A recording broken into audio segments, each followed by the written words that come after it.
La particularité pour toi de présenter un JT à l'extérieur, c'est compliqué, Alors par rapport à l'exercice habituel de présentation du journal, c'est complètement différent puisqu'on n'est pas dans le même environnement de travail.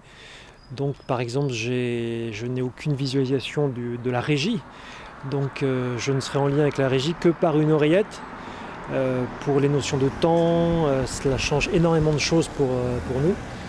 Et puis la gestion, alors l'avantage c'est que c'est un journal thématique, donc on peut développer le propos plus longtemps, donc c'est intéressant de le faire. Mais la complexité c'est qu'il faut parler d'énormément de choses en peu de temps.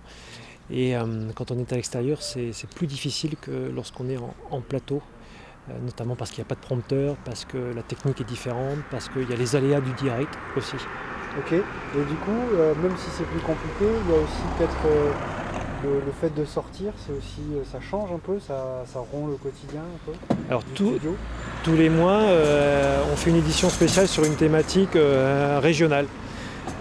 Cette fois-ci, l'édition est particulière puisqu'elle est liée à un accident il y a un an qui a énormément marqué l'histoire de la région et la France entière, puisque c'est l'un des accidents les plus meurtriers en France des 30 dernières années.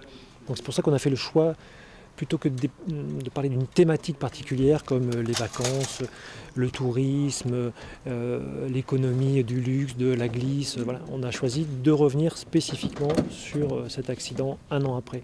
Voilà. Mais c'est vrai que sortir une fois par mois le journal, c'est un exercice techniquement plus difficile, journalistiquement très intéressant, parce qu'il permet de développer un propos et de voir comment la situation évolue à l'échelle d'une région quand on pose une thématique.